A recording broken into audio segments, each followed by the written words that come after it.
नमस्कार साथियों। आज से हम पर्यावरण और पारिस्थितिकी पर कक्षाएं शुरू कर रहे हैं। इस मुहिम में यह हमारा पहला वीडियो है। आपसे निवेदन है कि आप इस वीडियो के बारे में अपनी प्रतिक्रिया कमेंट बॉक्स में ज़रूर दें, ताकि हम आपकी इच्छा के अनुसार और अच्छा सुधार कर सकें। धीरे धीरे आपको पूरा सिलेबस कराया जाएगा और यह हमारी वीडियोज़ उन सभी परीक्षाओं के लिए बहुत ही महत्वपूर्ण होंगी जिनमें पर्यावरण एवं पारिस्थितिकी से प्रश्न पूछे जाते हैं। तो अपनी इस कक्षा को हम शुरू करते हैं। हमारा पहला टॉपिक है पर्यावरण क्या है। हम पर्यावरण को समझेंगे। पर्यावरण क्या है, इसका क्या मीनिंग होता है, पर्यावरण शब्द क्या है, आप कैसे समझेंगे कि हम पर्यावरण को परिभाषित कर रहे हैं या नहीं कर रहे हैं। तो सबसे पहले शुरू करते हैं। हमारा जो पर्यावरण है, पर्यावरण दो शब्दों परि और आवरण से मिलकर बना है। परि प्लस आवरण, ये दोनों शब्द मिलकर पर्यावरण बनाते हैं। परि का अर्थ हुआ चारों ओर और आवरण का अर्थ हुआ घेरने वाला।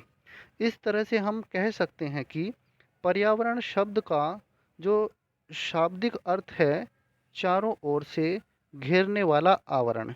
शाब्दिक रूप से हम क्या कहेंगे कि पर्यावरण क्या है? ऐसा आवरण जो हमें चारों ओर से घेरता हो।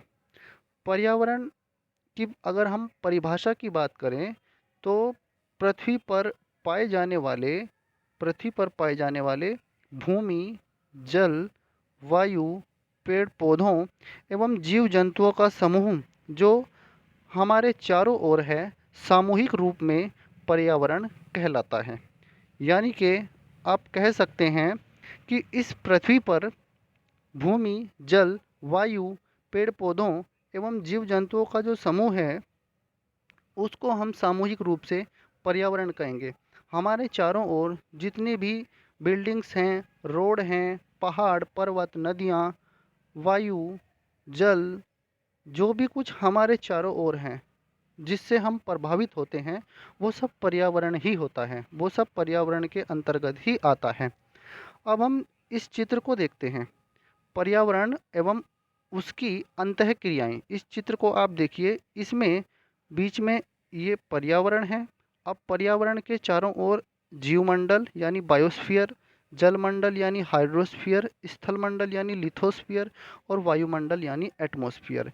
यानी पर्यावरण से ये चारों के चारों मंडल अंतर संबंधित हैं, इंटर रिलेटेड हैं। अब आप ध्यान से देखिए, जो जैसे जीवमंडल है, अब जीवमंडल में पौधे, जंतु, अब पौधे और जंतु इसके अंतर्गत आए हैं, तो जीव मंडल में पौधे और जंतु इसके अंतर्गत आए हैं। यानी कि हम ये कह सकते हैं कि पौधे और जंतु भी पर्यावरण के अंतर्गत ही आएंगे या पर्यावरण के अंतर्गत ही आते हैं। अब नेक्स्ट हम देखिए, इसमें जैसे ये वायुमंडल है। अब वायुमंडल में ट्रोपोस्फियर यानी अक्षोभ मंडल या स्ट्रेटोस्फियर यानी समताप मंडल, ये भी पर्यावरण के अंतर्गत ही आते हैं। ये भी पर्यावरण से ही अंतर संबंधित हैं। इसी तरह से आप बात करिए अगर स्थल मंडल की, तो स्थल मंडल में पर्वत, मैदान, मरुस्थल, ये भी हमारे पर्यावरण का ही हिस्सा है, पर्यावरण के ही अंतर्गत ये भी आता है। तो आप एक तरह से ये कहिए कि जो हमारे वायुमंडल, स्थल मंडल, जीव मंडल, जल मंडल हैं, ये पर्यावरण से इंटर रिलेटेड है और फिर इनके अंतर्गत जो चीज़ें आती हैं, वो भी पर्यावरण से ही संबंधित हैं। अब आप बात करते हैं जैसे जलमंडल है। अब जलमंडल में आएंगे हिमनद, झील, नदी, सागर। तो ये क्या है? ये जलमंडल का हिस्सा है और ये भी हमें हमें प्रभावित करते हैं और इसलिए ये भी पर्यावरण का हिस्सा है। अगर आपसे पूछा जाए क्या सागर पर्यावरण है? हाँ, ये भी पर्यावरण के अंतर्गत ही आएगा। तो आप एक तरह से देखिए, हम ये कह सकते हैं कि पर्यावरण जो है वो एक अविभाज्य समष्टि है। हम क्या कह सकते हैं कि पर्यावरण एक अविभाज्य समष्टि है।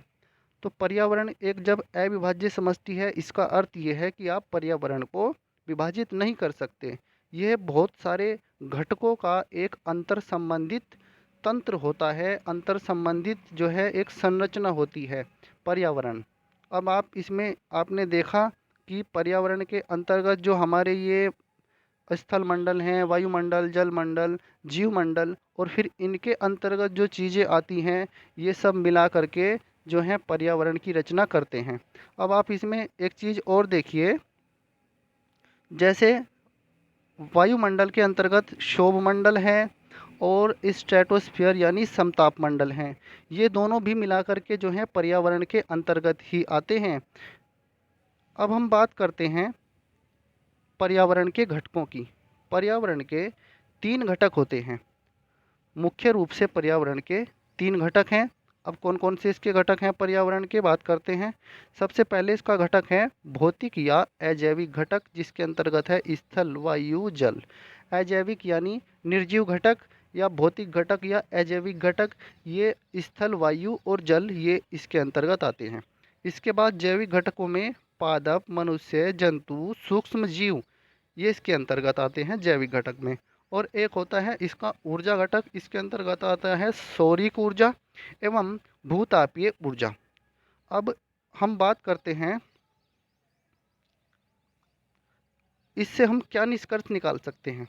इससे हम ये निष्कर्ष निकाल सकते हैं कि जो हमारा पर्यावरण होता है, पर्यावरण कई घटकों से निर्मित एक संरचना है।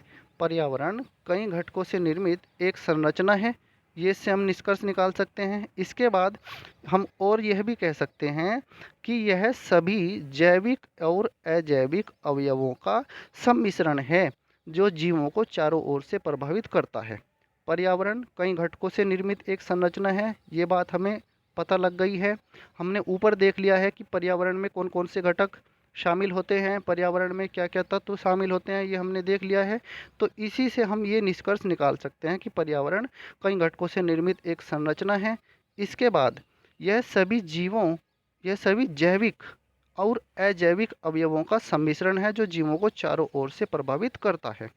तो आज हमने इस वीडियो में पर्यावरण विषय को समझा है कि पर्यावरण क्या है, इसके क्या क्या घटक हैं।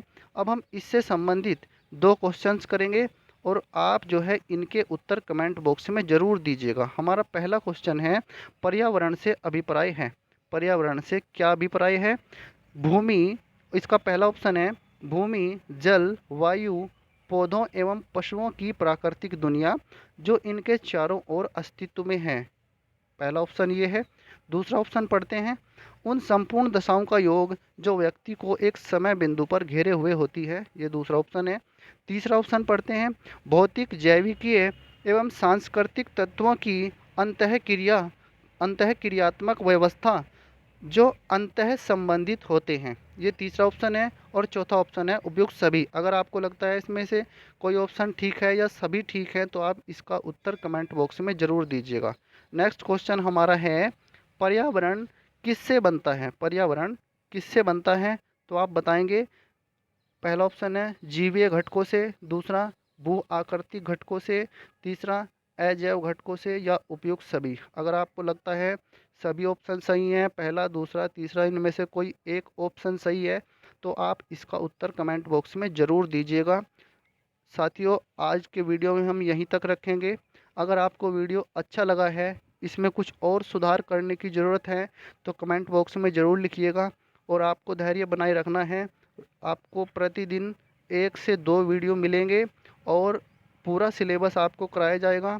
और जितना भी अच्छा से अच्छा होगा उतना आपके लिए किया जाएगा।